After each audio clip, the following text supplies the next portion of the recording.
On October 13, 1972, a young Uruguayan rugby team boarded a flight to Chile. None of them imagined they were about to become part of one of history's greatest survival stories.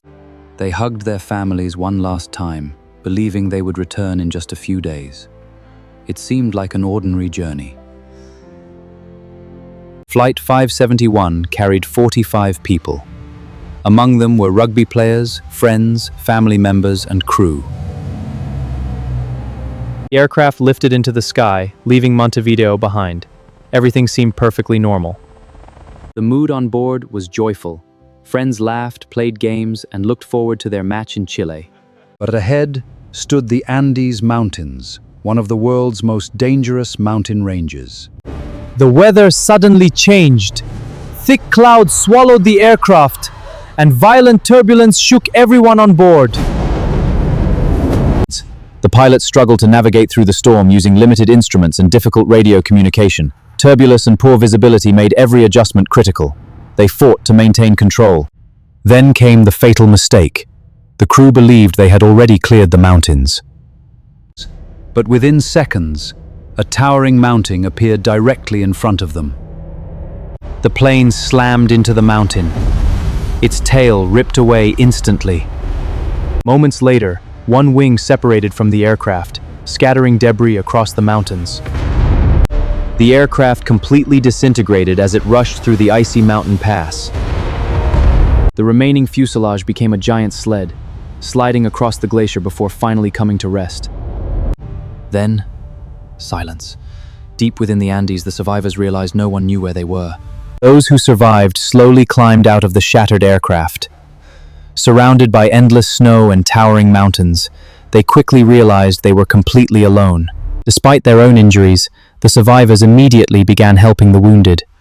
With no doctors, no medicine, and almost no supplies, they could rely only on each other. As night fell over the Andes, the temperature dropped far below freezing. Inside the broken fuselage, they fought to survive their very first night. Every passing hour became more dangerous. Powerful winds and brutal cold pushed the survivors to the limits of human endurance. Each morning, they searched the sky, hoping to see rescue aircraft. Every distant engine sound gave them a new reason to believe help was coming. Several search planes flew directly over the crash site. But against the endless white snow, the wreckage remained almost impossible to see. Days later, a small portable radio delivered devastating news. The official search had been called off. According to the world, they were already dead. Their food supply was almost gone. A few pieces of chocolate, several crackers, and a little wine had to be divided carefully among everyone. To survive, they melted snow under the mountain sun, collecting every possible drop of drinking water. Even the smallest amount became precious. As the days turned into weeks, exhaustion, hunger, and hopelessness consumed the group. Yet deep inside, a small spark of determination still remained. Then, disaster struck once again. In the middle of the night, a massive avalanche thundered down the mountain, burying the aircraft beneath tons of snow. When the avalanche finally stopped, only a small part of the fuselage remained visible. The survivors found themselves trapped beneath the snow. Using nothing but their hands and improvised tools, they dug through the snow for hours, fighting not only for freedom, but for life itself. After weeks without rescue, they realized no one was coming. Their only chance was to cross the Andes on foot. 3 survivors volunteered for the impossible mission. Carrying homemade backpacks, they left the crash site behind and stepped into the unknown.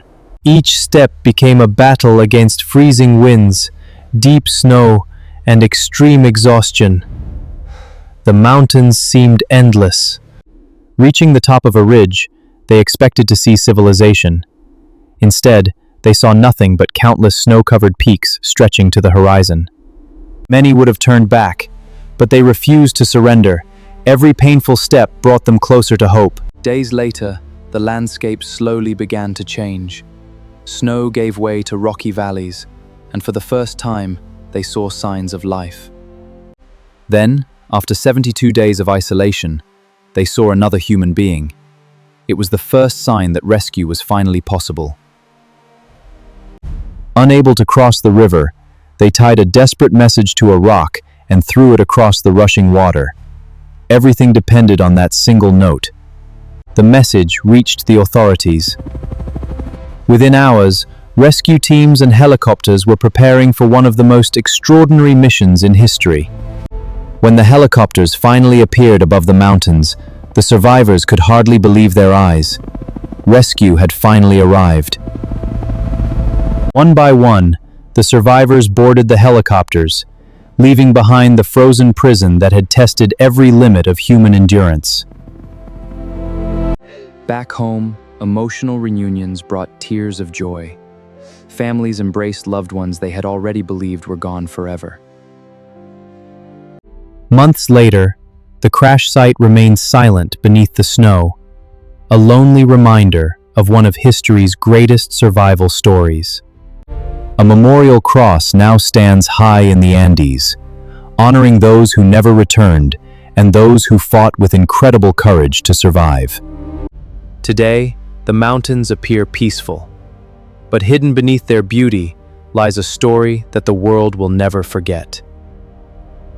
Against impossible odds, 16 people survived 72 days in one of the harshest environments on Earth. Their determination became a symbol of human resilience.